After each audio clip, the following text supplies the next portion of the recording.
Hello friends, स्वागत है आपका IT online smart study YouTube channel पर।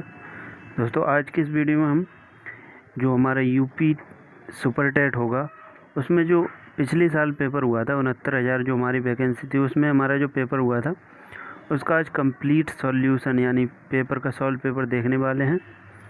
तो ये जो है पेपर पूरा एक ही वीडियो हम कवर करने वाले हैं और इसको मैंने अपने हाथों से नोट किया है, नोट्स बनाए हैं बहुत ही अच्छे से। तो आप पूरा वीडियो शुरू से लेके अंत तक ध्यान से देखिए, आपको काफ़ी कुछ बेनिफिट होगा। साथ ही साथ अगर आप इस चैनल पर नए हैं तो चैनल को अभी सब्सक्राइब करके बेल आइकन ऑन कर लीजिए जिससे कि आपको सभी नोटिफिकेशन मिलती रहें। चलिए शुरू करते हैं। सुपर टेट 2019 में जो हमारा पेपर हुआ था उसका सॉल्व पेपर ये 69,000 वाला सॉल्व पेपर है। ठीक है, तो सबसे पहले देखते हैं हिंदी का सेक्शन। हिंदी में क्या पूछे गए थे प्रश्न। इसमें डिवाइड होता है, 14 सब्जेक्ट पूछे जाते हैं। तो उसमें से हमारा हिंदी के 20 क्वेश्चन और हमारे संस्कृत के 10 क्वेश्चन और इंग्लिश के 10 क्वेश्चन इस तरह से पूछे जाते हैं। तो पहले भाषा सेक्शन देखते हैं। तो पहला प्रश्न पूछा गया था हिंदी में, कृदंत प्रत्यय किन शब्दों के साथ जुड़ते हैं। तो कृदंत प्रत्यय हमेशा क्रिया के साथ जुड़ते हैं, जो क्रिया शब्द होते हैं उनके साथ जुड़ते हैं। दूसरा प्रश्न आया था कि जो व्याकरण जानता है वाक्यांश के लिए एक शब्द क्या होगा। तो व्याकरण। ठीक है, इन प्रश्नों के माध्यम से आपकी पृष्ठभूमि तैयार हो जाएगी जिससे कि आप ये अनुमान लगा सकें कि तैयारी को किस तरह से रखना है अपनी जारी। अगला प्रश्न पूछा गया था कि सरस्वती पत्रिका के संपादक कौन थे। तो जो आंसर की आई थी उसमें महावीर प्रसाद द्विवेदी थे। ठीक है, लेकिन ये प्रश्न विवादित रहा था, आंसर की में विवादित प्रश्न रहा था जो ये कोर्ट में चला था, लेकिन आंसर की में दिया गया था महावीर प्रसाद द्विवेदी। उसके बाद में चिदम्बरा पर ज्ञानपीठ पुरस्कार किसे प्राप्त हुआ है। तो सुमित्रा नंदन पंत को। ये मैंने आपको पढ़ाया रचनाओं वाली वीडियो में, रचनाओं की ट्रिक की वीडियो की प्लेलिस्ट बनी हुई है, वहाँ से जाके आप देख सकते हैं। उसके बाद महान शब्द में त्व प्रत्यय जोड़ने से कौन सा शब्द बनेगा। तो महत्व। ठीक है, ये भी प्रश्न हमारा विवादित रहा था ये वाला, और ये भी प्रश्न है, यानी 3 क्वेश्चन हिंदी में विवादित रहे थे। ठीक है, अगला प्रश्न आया था हमारा कि महावीर प्रसाद द्विवेदी ने आदिकाल को किस नाम की संज्ञा दी है। तो बीज वपन काल। अगला प्रश्न आया था मेरे हिंदी शब्द किस भाषा से लिया गया है। तो फारसी भाषा से लिया गया है। अगला प्रश्न है निम्न में से तत्सम शब्द कौन सा है। तो तत्सम शब्द हो जाएगा हमारा गृह। ठीक है, अगला यहाँ से पैराग्राफ आया था जिसमें से हमें क्वेश्चन छांटने थे। जैसे हमारा जीवन बन गई है, यहाँ तक बीच में बहुत सारी डिटेल दी गई थी। पूरा पैराग्राफ यहाँ पे नहीं लिया है मैंने जिससे कि आपका ज़्यादा टाइम वेस्ट हो। तो क्वेश्चन है हमने जीवन का अभिन्न अंग किसे बना लिया है। तो पाखंड और दिखावे को हमने बना लिया है, जो कि इस पैराग्राफ में से हमें ढूंढना था। ठीक है, जो कि मैंने यहाँ पे नहीं लिखा है। उसके बाद छलने की कला का हम किस प्रकार उपयोग करते हैं। तो ये भी पैराग्राफ में ही मिला था, हमें खुलकर करते हैं। ठीक है, ये पैराग्राफ में से ढूंढने होते हैं। 2 प्रश्न पैराग्राफ से पूछे जाते हैं। अगला प्रश्न पूछा गया था बीती बेभाबरी जागरी, अंबर पनघट में डुबो रही, तारा घट ऊषा नागरी। ठीक है, उपरोक्त पंक्ति में कौन सा अलंकार है। तो इसमें हमारा रूपक अलंकार हो जाएगा, बहुत ही फेमस लाइन है ये। अगला प्रश्न आया था हमारा कि जादपि सुजाति सुलक्षणी, सुबरन सरस सुवृंत, भूषण विनु न विराजई, कविता वनिता मित। ठीक है, अलंकार को परिभाषित करने वाली उपरोक्त पंक्तियाँ किस कवि की हैं। तो ये कौन से कवि ने कही हैं। केशवदास ने कही हैं। ठीक है, तो इन प्रश्नों से आपको ये अनुमान लगा सकते हैं आपकी क्वेश्चन किस प्रकार से बनता है परीक्षा में। उसके बाद में अगला है हमारा निम्न में से कौन सा शब्द सरस्वती का पर्याय नहीं है। तो एक पर्यायवाची सही शब्द पूछा जाता है, पर्याय से शब्द पूछा जाता है प्रश्न में। ठीक है, तो सरस्वती का जाह्नवी पर्यायवाची नहीं है। ठीक है, उसके बाद मैं, हम, तू, तुम आदि शब्द हैं, कौन से सर्वनाम है। पुरुषवाचक सर्वनाम है। ठीक है, तो अगला प्रश्न है निम्न में से महाप्राण व्यंजक कौन से हैं। तो महाप्राण कौन से होते हैं। जिनमें ज़्यादा प्राणवायु निकले अंदर से, तो खा, छा, ठा, था, पा। ठीक है, दूसरा और चौथा होता है मेरे ख्याल में। ठीक है, हर एक वर्ग का अक्षर। अगला प्रश्न हमारा कि जब प्रथम शब्द संख्यावाची और द्वितीय शब्द संज्ञा हो तो कौन सा समास होता है? तो आपको बहुत अच्छे से पता होगा, द्विगु समास होता है, जैसे चौराहा, चार राहों का समूह, इस तरह से। तो नेक्स्ट प्रश्न हमारे, तुम मांसहीन, तुम रक्तहीन, हे अस्थि शेष, तुम अस्थहीन, तुम शुद्ध युद्ध आत्मा केवल, हे चर पुराण, हे चिर नवीन में कौन सा अलंकार? अलंकार से 2 प्रश्न हो गए अब तक। ठीक है, तो अलंकार बहुत ही महत्वपूर्ण होने वाला है आने वाले सुपर टेट के लिए। तो विरोधाभास अलंकार। ठीक है, उसका निम्न में से कौन सा योजक चिन्ह है? तो योजक चिन्ह कौन सा होता है? ये वाला डैश, इस तरह बोलते हैं ना। उसका नेक्स्ट प्रश्न हमारा कि बुद्धिमान शब्द किस संवर्ग में है? तो बुद्धिमान क्या होता है? विशेषण, यानी विशेषता बताता है कि जैसे राम बहुत बुद्धिमान है, तो क्या करता है? विशेषता बता रहा है राम की। उसके बाद कवि का स्त्रीलिंग, ये बहुत ही महत्वपूर्ण है, काफ़ी परीक्षाओं में पूछा जा चुका है। तो कवयित्री, इस तरह लिखते हैं, कवयित्री। तो ये हो गए हमारे हिंदी के 20 प्रश्न। उसके बाद संस्कृत का देखते हैं। संस्कृत से 10 क्वेश्चन पूछे जाते हैं। पहला प्रश्न पूछा गया था कि ये एक श्लोक दिया था, इसमें पूछा गया था कि जैसे श्लोक दिया है, शैले शैले न माणिक्यम, मौक्तिकम न गजे गजे, साधवो न हे सर्वत्र चंदनम न वने वने। ठीक है, अस्मिन श्लोके के न भवंती। तो जो साधवो होते हैं वो यानी सज्जन पुरुष जो होते हैं, यहाँ पे क्या होगा, सज्जन पुरुष प्रत्येक जगह नहीं होते हैं।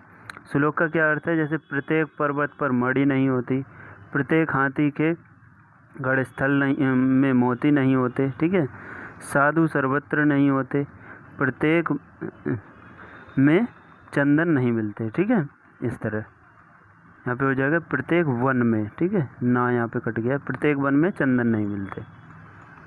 नेक्स्ट क्वेश्चन पूछा गया था, सूर्योदय पद में प्रयुक्त समास है, तो कौन सा है? तत्पुरुष समास होगा। अगला प्रश्न पूछा गया था, नीलोत्पलम में कौन सा समास है? तो समास संस्कृत में बहुत ही महत्वपूर्ण होने वाला है, दूसरा प्रश्न अब तक का। तो कर्मधारय समास है। उसके बाद दास्यति क्रियापद में लकार है, तो पठिष्यति। ठीक है, पठिष्यता, पठिष्यन्ति कौन सा होता है? लिट लकार। ठीक है, तो नेक्स्ट क्वेश्चन पूछा गया था, उदेति सविता ताम्रः एव अस्तमेति च, संपत्तो विपत्तो च महत्ता भेक रूपता, सविता कीदृशा उदेति। ठीक है, तो ताम्रः हो जाएगा, यहाँ से इसमें से छांटना था हमें। ठीक है, तो सविता क्या हो रहा है? ताम्रः उदेति। उसके बाद में नेक्स्ट है पितृस्वः, क्या अर्थ होता है? यानी कि पितृस्वः, इसका हिंदी अनुवाद पूछ रहे हैं। ठीक है, हिंदी में क्या बोलते हैं? बुआ बोलते हैं इसको। तो जो नाम होते हैं उनसे भी प्रश्न बनते हैं हमारी परीक्षा में। उसके बाद गम धातु लिट लकार मध्यम पुरुष बहुवचन का रूप है, तो गमिष्य था हो जाएगा। ठीक है, ये महत्वपूर्ण प्रश्न है, काफ़ी बार परीक्षाओं में पूछा जा चुका है कि माहेश्वर सूत्रों की संख्या कितनी है? तो 14 होती है। ठीक, सो गाह पद में विभक्ति वचन है, तो द्वितीय बहुवचन है। उसके बाद हसंती पद में प्रत्यय है, तो सत्रि प्रत्यय। ये हो गए हमारे संस्कृत के 10 प्रश्न। अब देखते हैं इंग्लिश के।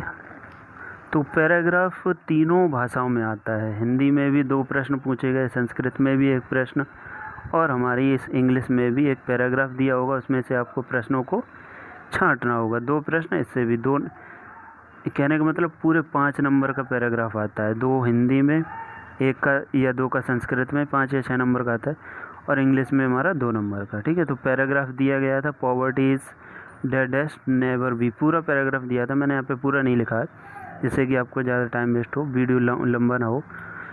तो प्रश्न दिया गया था कि which of the following is most opposite in meaning of the word deplete as used in the passage. तो इसमें अपोजिट वर्ड पूछा था, इसे पैराग्राफ से तो कोई मतलब ही नहीं था।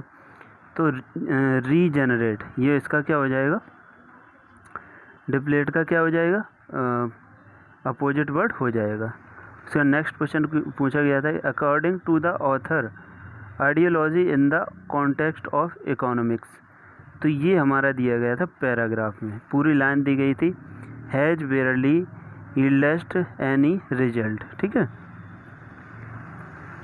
उसके बाद नेक्स्ट क्वेश्चन पूछा गया था कि मेरी fill in the blanks with the correct pronoun in the following sentence.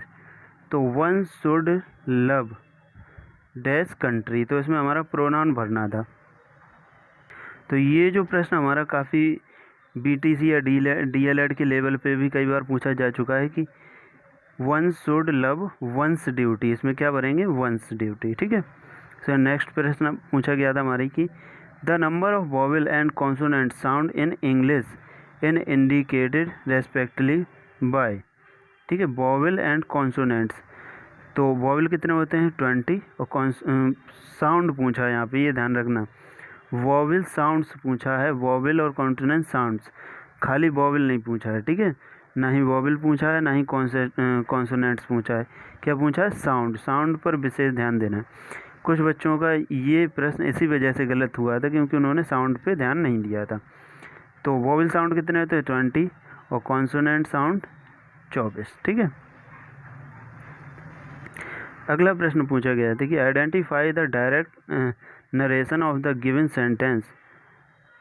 Direct narration में, तो ये जो हमारा ये सेंटेंस दिया है ये हमें इनडायरेक्ट स्पीच में दिया गया है, तो इसे हमें डायरेक्ट में कन्वर्ट करना था। इसको डायरेक्ट में कन्वर्ट करेंगे तो Atul said to his friend, तो कॉमा फिर इन्वर्टेड कॉमा, इस तरह रूल होता है ये।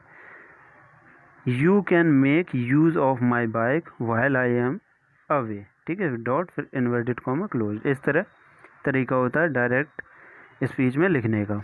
नेक्स्ट प्रश्न पूछा गया था हमारी, identify the parts of speech of the underlined part of speech of underline word in the following sentence. Enough का पार्ट ऑफ स्पीच पूछा था, तो इनफ क्या होता है, एडवर्ब के अंतर्गत आता है। उसके बाद नेक्स्ट प्रश्न पूछा गया था, find out the subject in the following sentence. तो सब्जेक्ट और प्रेडिकेट से भी प्रश्न पूछते हैं। तो ये सेंटेंस दिया गया था कि on the top of the hill lives a hermit, तो इसमें हर्मिट एक क्या था, सब्जेक्ट था, जिसका अर्थ होता है एकांतवासी। फिर यहाँ से अगला प्रश्न देखते हैं 38, in the following sentence change the verb to the past tense, यानी कि वर्ब को पास्ट टेंस में चेंज करना है। ठीक है, तो सेंटेंस दिया, she hides her face for Sam. ठीक है, तो हाइड्स को क्या कर देंगे, हाइड, थर्ड पास्ट फॉर्म हो जाएगी इसकी। ठीक है, नेक्स्ट प्रश्न पूछा गया था कि identify the type of sentence given below.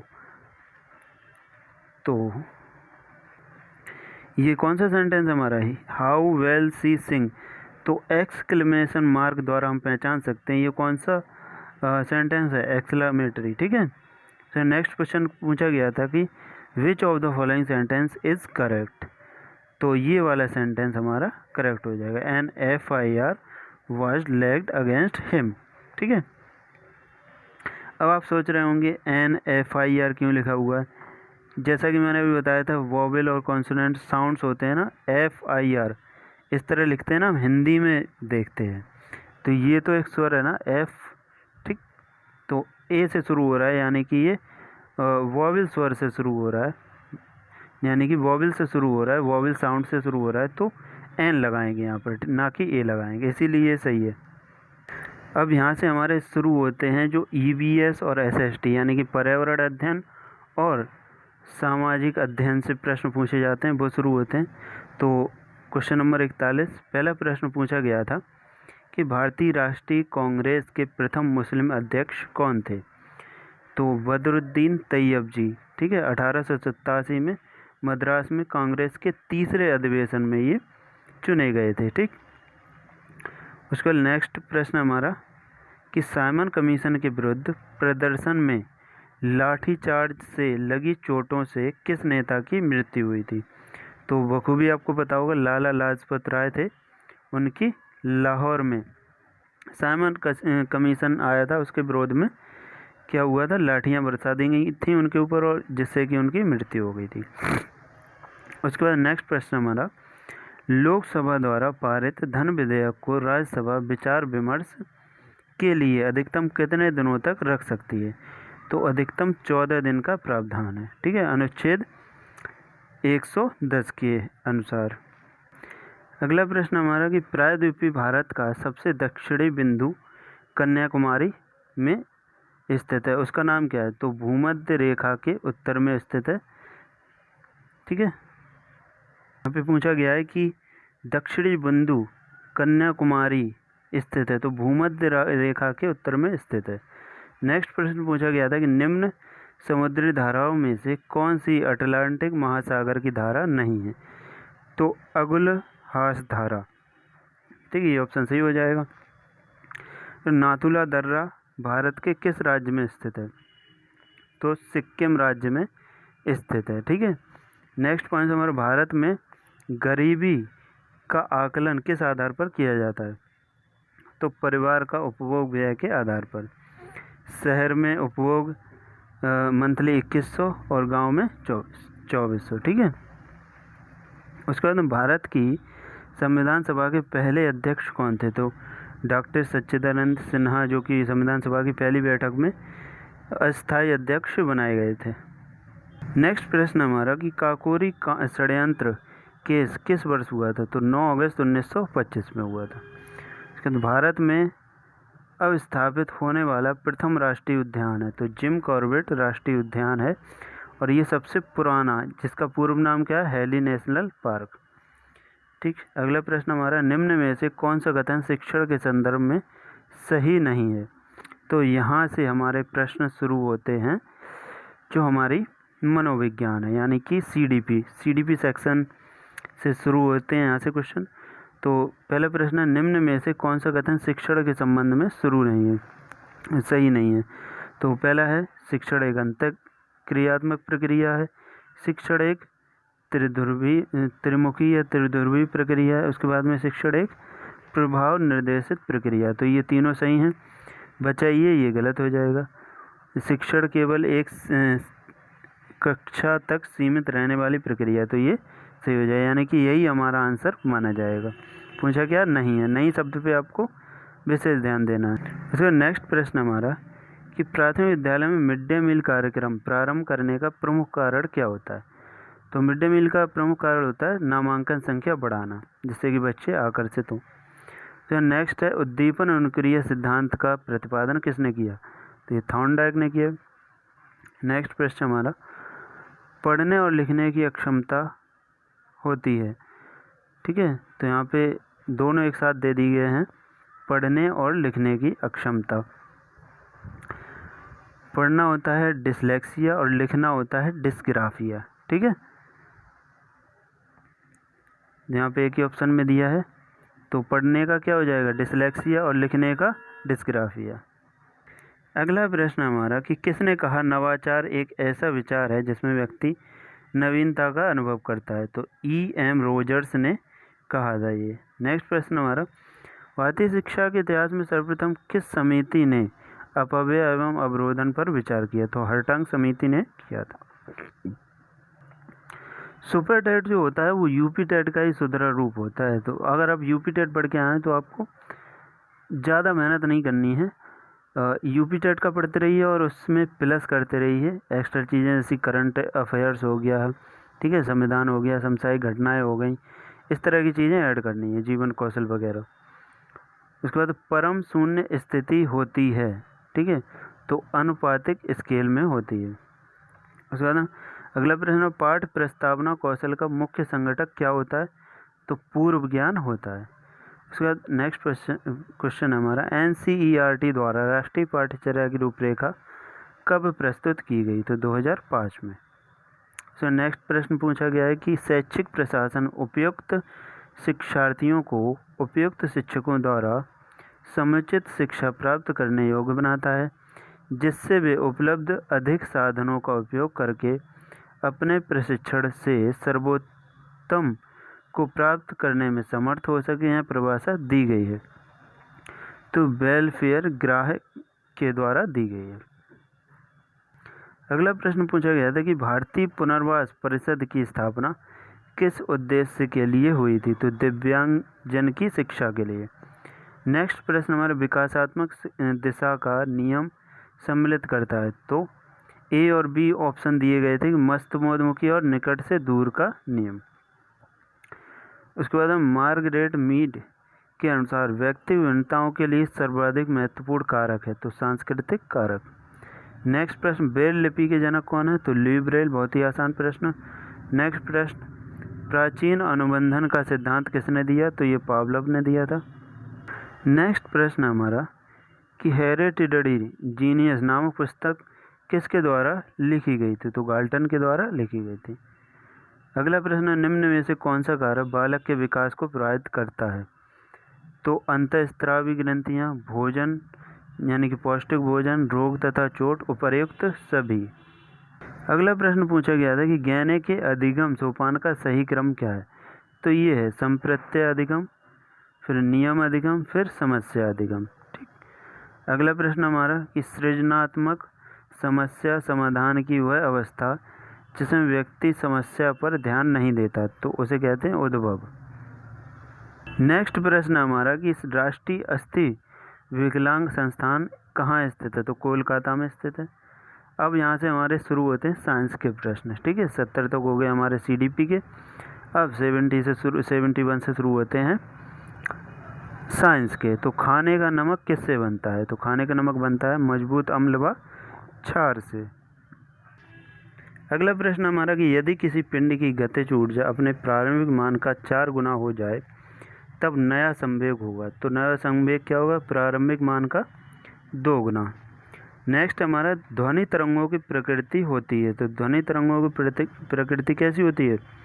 अनुदैर्घ्य होती है, जबकि प्रकाश तरंगें अनुप्रस्थ होते हैं। उसके बाद 1 माइक्रो यानी म्यू बराबर क्या होता है? 10⁻⁻6 मीटर। 1 नैनोमीटर बराबर 10⁻⁻9 मीटर। 1 पिकोमीटर बराबर होता है 10⁻⁻12 मीटर। और 1 फेक्टोमीटर बराबर होता है 10⁻⁻13 मीटर। अगला प्रश्न पूछा गया था हमारे कि वातावरण का वह क्षेत्र जिसमें ओजोन परत उपस्थित होती है। तो स्ट्रेटोस्फीयर। ठीक है, समताप मंडल इंग्लिश में दिया था, इसलिए आप इंग्लिश में भी ज़रूर पढ़ें, हिंदी में उसका आंसर नहीं दिया था।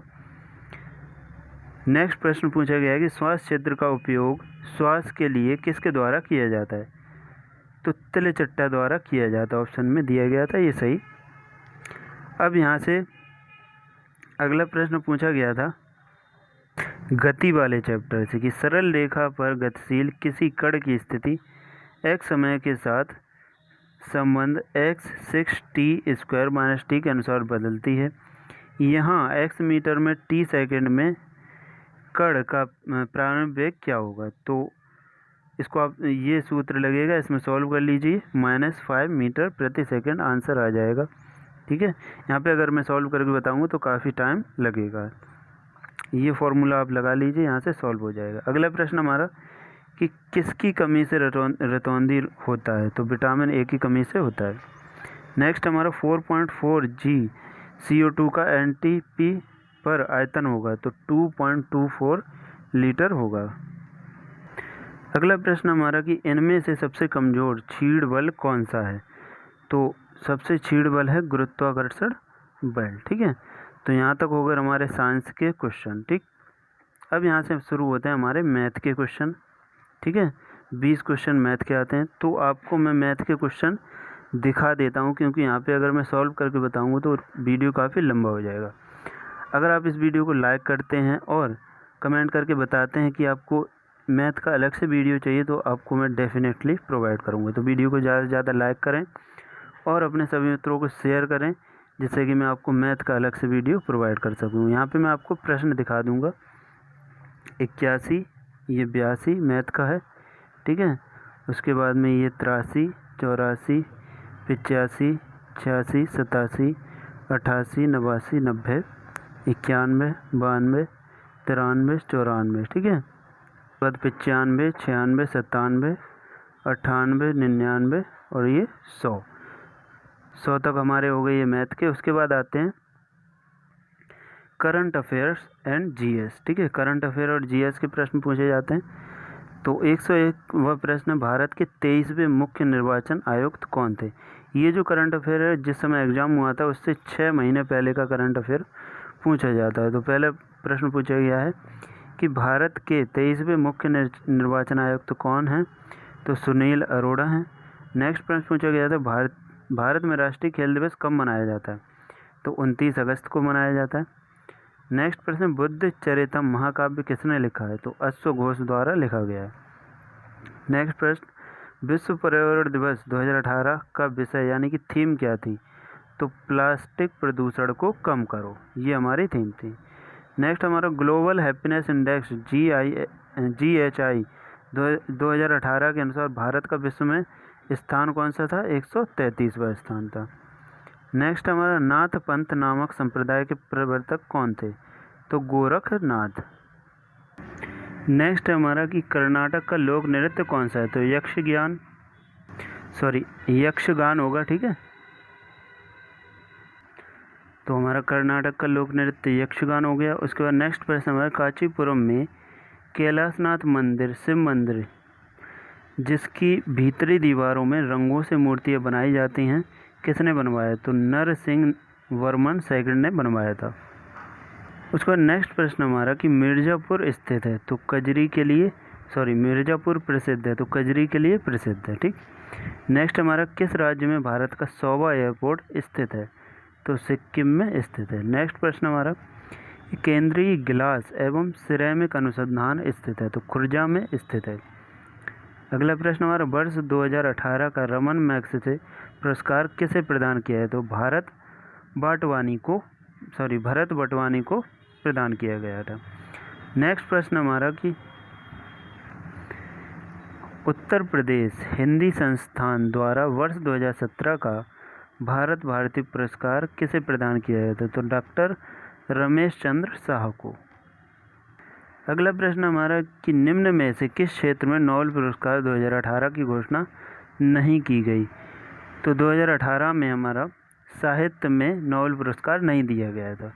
अगला प्रश्न हमारा US ओपन टूर्नामेंट 2018 में महिला एकल विजेता कौन थी, तो नाओमी ओसाका, ठीक।